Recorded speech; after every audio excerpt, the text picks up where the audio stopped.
ជំរាបសួរប្រិយមិត្តអ្នកស្ដាប់និងអ្នកទស្សនាទាំងអស់គ្នាជាទីគោរពរាប់អានសូមស្វាគមន៍មកកាន់ Channel របស់យើងខ្ញុំដែលតែងតែពំនាំនៅសាច់រឿងព្រេងអាថ៌កំបាំងរឿងខ្មោចព្រាយបិសាចនិងជំនឿអរូបីដែលដូនតាខ្មែរយើងធ្លាប់បានដំណាលតៗគ្នាពីសម័យដើមថ្ងៃនេះយើងមានសាច់រឿងដ៏ព្រឺព្រួតមួយដែលតាក់ទងទៅនឹងជំនឿពីបុរាណកាលនោះគឺរឿងខ្មោចនាងចេកជ្វាមុននឹងឈានចូលដល់សាច់រឿងខ្ញុំសូមបកស្រាយប្រវត្តិនិងជំនឿនៃចំណងជើងនេះបន្តិចសិនតាមជំនឿចាស់ៗបុរាណខ្មែររុក្ខជាតិមួយចំនួនត្រូវបានគេចាត់ទុកថាមានវិញ្ញាណសន្ធិដ្ឋឬជាទីចម្រោកនៃពពួកអមនុស្សជាពិសេសគឺដើមចេកជ្វាចាស់ពីដើមតែងតែហាម5កូនចៅមិនឲ្យដាំដើមចេកជ្វានៅក្បែរជញ្ជាំងផ្ទះឬនៅមុខផ្ទះឡើយព្រោះគេជឿថាដើមចេកជ្វាដែលមានធាងធំពណ៌បៃតងចាស់និងមានម្លប់ត្រឈឹងត្រឆៃជាកន្លែងដែលពពួកខ្មោចព្រាយបិសាចជាពិសេសព្រាយក្រឡាភ្លើងឬខ្មោចតៃហោងចូលចិត្តតែច្រកកោនជួនកាលបើមានស្ត្រីណាដែលស្លាប់ទាំងវ័យក្មេងឬស្លាប់ដោយសាររឿងអយុត្តិធម៌វិញ្ញាណនោះតែងតែយកដើមចេកជ្វាធ្វើជាលំនៅឋានដើម្បីរង់ចាំសងសឹកឬរក្សាសេចក្តីស្នេហារបស់ខ្លួនហើយរឿងដែលប្រិយមិត្តនឹងបានស្ដាប់នៅពេលនេះគឺជារឿងរ៉ាវពិតខ្លះលាយឡំនឹងការនិទានតគ្នាខ្លះដែលបានកើតឡើងនៅក្នុងភូមិដាច់ស្រយាលមួយកាលពីជាង50ឆ្នាំមុនសូមប្រិយមិត្តសម្រួលអារម្មណ៍បិទភ្នែកហើយស្រមៃទៅដល់ទិដ្ឋភាពភូមិស្រុកស្រែចម្ការនាសម័យនោះនិងត្រៀមខ្លួនទទួលយកភាពព្រឺព្រួចទាំងអស់គ្នាកាលពីសម័យសង្គមរាស្ត្រនិយមនៅឯខេត្តបាត់ដំបងមានយុវជនម្នាក់ឈ្មោះសុកគឺជាកំឡោះអ្នកទីក្រុងដែលបានធ្វើដំណើរមកកាន់ភូមិដ៏ដាច់ស្រយាលមួយជាប់នឹងជើងភ្នំដើម្បីមកស្នាក់នៅបណ្ដោះអាសន្នផ្ទះពូរបស់គេដែលជាមេឃុំប្រចាំតំបន់នោះក្នុងគោលបំណងជួយកិច្ចការងាររដ្ឋាភិបាលនិងកសិកម្មភូមិនោះមានឈ្មោះថាភូមិជ្រៃធំដែលហ៊ុំព័ទ្ធទៅដោយព្រៃក្រាស់ៗនិងមានវាលស្រែធំល្វឹងល្វើយនៅខាងក្រោយផ្ទះរបស់លោកពូសុកមានដីលោតទំនេរមួយកន្លែងដែលដុះពោពេញទៅដោយគុម្ពចេកជ្វាធំមើលទៅងងឹតស្លុបសូម្បីតែពេលត្រាំងក៏ពន្លឺព្រះអាទិត្យពិបាកនឹងជះចូលដល់ដែរយប់ដំបូងដែលសុកមកដល់បរិយាកាសក្នុងភូមិស្ងាត់ជ្រងំគួរឲ្យខ្លាចម៉ោងទើបតែ8យប់ប៉ុន្តែអ្នកភូមិបិទទ្វារផ្ទះដេកអស់ទៅហើយសំឡេងចង្ក្រិតនិងរៃយំកំដររាត្រីលាយឡំនឹងសំឡេងខ្យល់បក់រវិចប៉ះនឹងធាងចេកជ្វានៅក្រោយផ្ទះលាន់ឮសំឡេងខ្វាកធ្វើឲ្យសុកមានអារម្មណ៍ត្រជាក់ស្រេបដល់ឆ្អឹងខ្នងសុកសម្រានមិនលក់ក៏ក្រោកដើរចេញមកអង្គុយនៅរានហាវមុខផ្ទះភ្លាមនោះតាមពន្លឺព្រះច័ន្ទពេញបរមីសុកបានក្រឡេកឃើញស្រមោលមនុស្សស្រីម្នាក់កំពុងឈរនៅក្បែររបងក្បែរគុម្ពចេកជ្វាខាងក្រោយផ្ទះនាងស្លៀកសំពត់ចងក្បិនពណ៌ខ្មៅពាក់អាវកកបុតពណ៌សសក់វែងអន្លាយទម្លាក់ដល់ចង្កេះសុកចាប់ផ្ដើមឆ្ងល់ក៏ដើរតែក្បែរហើយសួរដោយសម្ដីទន់ភ្លឿនអ្នកនាងយប់យូរណាស់ហើយមេឃក៏ត្រជាក់ហេតុអីមិនតន់ចូលសម្រាកទៀតតើអ្នកនាងទីកូនចៅផ្ទះណាដែរមិនដេកក៏មកឈរនៅទីនេះអ្នករីម្នាក់នោះងាកមកយឺតបង្ហាញឲ្យឃើញផ្ទៃមុខដ៏ស្រស់សោភាស្បែកសផូរផង់តែស្លេកបន្តិច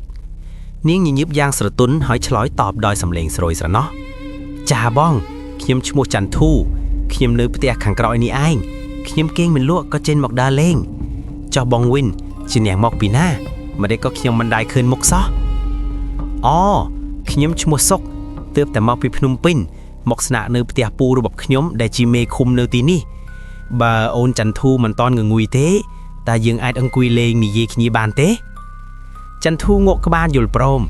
អ្នកទាំងពីរបានឈរនិយាយគ្នានៅក្រោមពន្លឺព្រះច័ន្ទយ៉ាងយូរ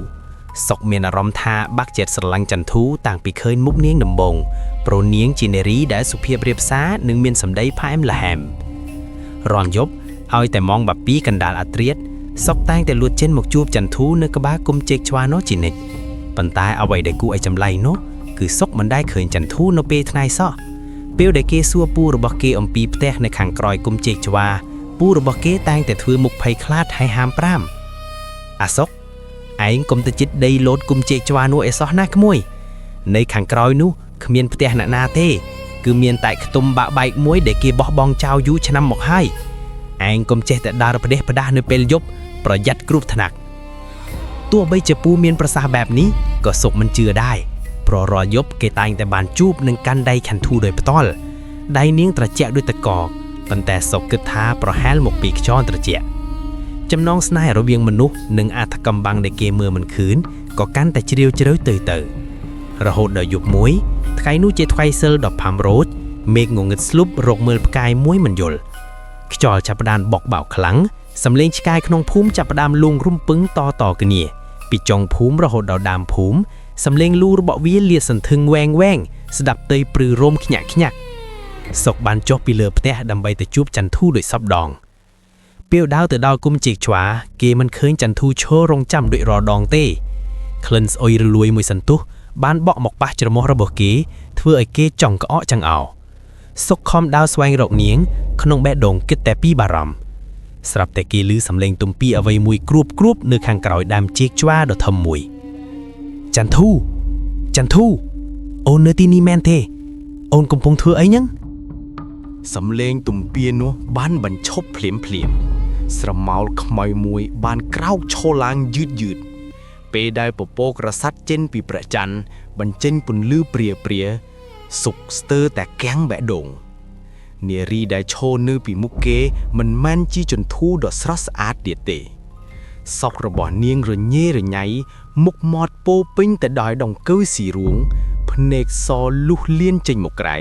ហើយនៅនឹងមាត់របស់នាងកំពុងខំត្រីអណ្ដែងឆៃដែលមានឈាមហូរស្រក់តក់ធ្លាក់មកលើអាវសរបស់នាងវាគឺជាខ្មោចព្រាយយ៉ាងពិតប្រាកដ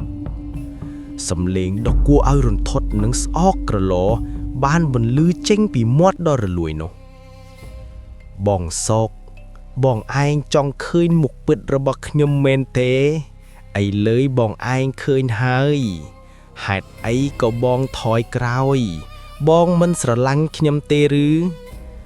សុកភ័យរន្ធត់រហូតនិយាយឡើងចិនជើងទាំងពីរញ័រទៅត្រើតដូចគេអង្រួនគេព្យាយាមរត់ប៉ុន្តែរត់មិនរួចដូចជាមានអ្វីមកទាញជើងគេជាប់កុំទៅចៅខ្ញុំ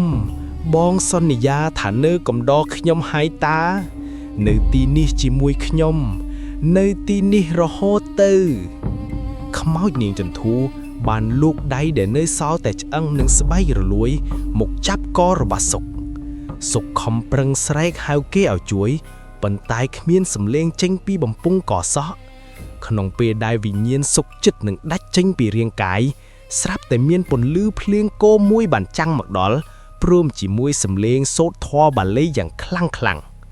នោះគឺលោកតាអាចារ្យនិងពូរបស់សុកដែលបានដឹងរឿងមិនស្រួលក៏នាំគ្នារត់មកជួយអោមនិមោពុទ្ធាយៈវិញ្ញាណបិសាចថយចេញភ្លាមកុំបៀតបៀនមនុស្សលោកតាអាចារ្យបានយកទឹកមុនប្រោះព្រំទៅលើរាងកាយនាងចន្ទូខ្មោចនាងចន្ទូស្រែករោតប្រំពុងពេញព្រៃអូយក្តៅណាស់ទុកខ្ញុំឲ្យនៅជាមួយគាត់នាងបានប្រែក្រឡាជាផ្សែងខ្មៅហោះចូលទៅក្នុងដើមចេកជ្វាវិញបាត់សុកបានដួលសម្លាប់បាត់ស្មារតីនៅទីនោះព្រឹកឡើងគេបានដឹងខ្លួនឯវត្តក្បែរលោកចៅអធិការបន្ទាប់ពីផឹកទឹកមុននិងស្បាយពីភាពភ័យខ្លាចពូរបស់សុកក៏បានរៀបរាប់ការពិតប្រាប់គេក្មួយអើយនាងចន្ទូនឹងស្លាប់តាំងពី10ឆ្នាំមុនម្ល៉េះកាលនោះនាងមានសង្សារម្នាក់ជាទាហានសង្សារនាងសន្យាថានឹងត្រឡប់មករៀបការជាមួយនាងតែបែរជាលួចទៅមានប្រពន្ធថ្មីនៅឯទីក្រុងចន្ទូមានផ្ទៃពោះខ្មាស់គេក៏សម្រេចចិត្តចង់កសម្លាប់ខ្លួននឹងកូនក្នុងផ្ទៃនៅនឹងដើមចេកជ្វាខាងក្រោយផ្ទះនោះទៅដោយសារនាងស្លាប់នឹងតายហោងនឹងមានគំនុំទើបវិញ្ញាណនាងមិនព្រមទៅចាប់ឈាតតែងតែចេញមកលួងបន្លាចនិងស្វែងរកបរិះណាដែលសន្យាថានឹងស្រឡាញ់នាងបើក្មួយស្រឡាញ់នាងមែនក្មួយច្បាស់ជាត្រូវនាងយកប្រលឹងទៅនៅកំដរជារៀងរហូតហើយសុកស្ដាប់ហើយទាំងភ័យទាំងអាណិតដល់វាសនារបស់នាងចន្ទូ